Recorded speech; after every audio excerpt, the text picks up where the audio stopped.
I was born in Hungary in 1949.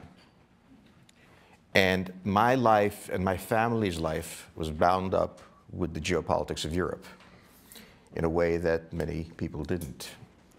My parents were born just before World War I.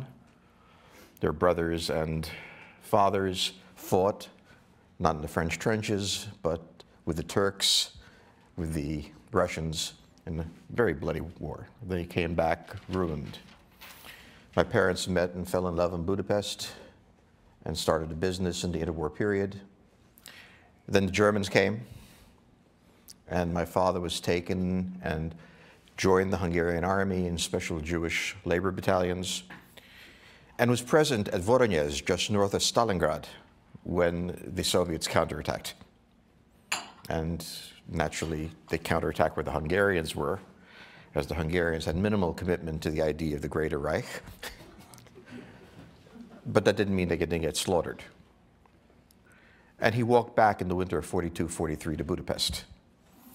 And then he went to Mauthausen, my mother also. And then they started their life again. And the communists came in, the Soviets.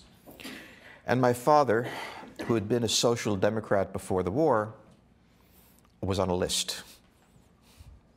And it was very bad to be on a list. His brother, who was a communist and an officer in the AVO, the secret police, and my father and he hated each other and didn't speak for years over subtle interpretations of early Marxist texts. Something to do with an inheritance, and who insulted who at what wedding. This was a full-bore Jewish-Hungarian family with malice of all sorts. But he warned my father that he was on a list. And this was a matter of life or death. If he stayed, he'd die. This was Stalin. So we contrived to leave. And on a night in August 1949, my mother, my father, my 11-year-old sister, and me at 6 months got into a rubber raft and paddled across the Danube to Czechoslovakia. Why to Czechoslovakia? Well, first, the Hungarian-Austrian border was completely closed, minefields laid, everything. You could not get across. But secondly, we got caught in we had a geopolitical opportunity. Israel was being courted by the Russians, the Soviets. Anything that could hurt the British, the Russians would be happy to do. They didn't see the Arabs as an option, and therefore they were supplying weapons to the Israelis. Israel needed two things, weapons and Jews. Stalin had both. He delivered them through Czechoslovakia. And therefore, the geopolitics dictated that at the age of 6 months, put to sleep with sleeping powder so I wouldn't cry out. We crossed a river with searchlights sweeping the river and towers with machine guns in them guarding that river. We got to the other side and we lived. And that was the miracle of my father's life. The Israelis were taking everyone to Israel.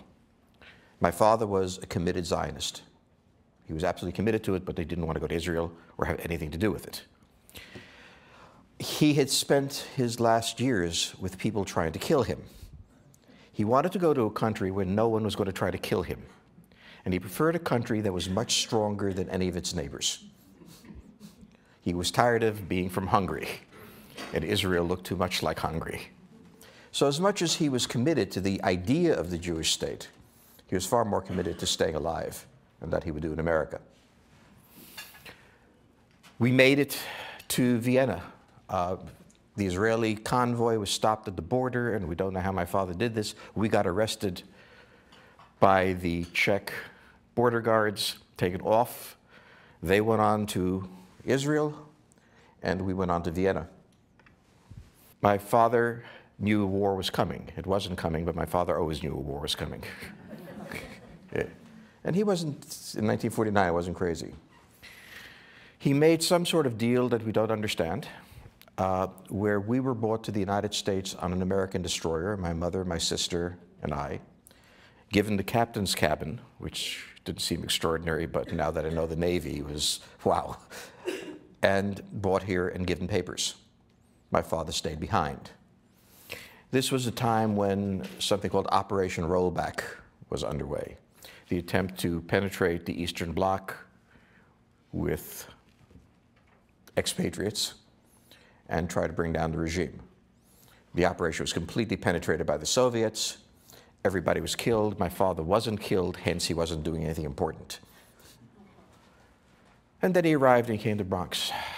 And we grew up and life went on in America. And he bought a little house and he was happy. My father lost all interest in politics. As he put it, geopolitics is what's going to happen to you. Politics is why you can't do anything about it.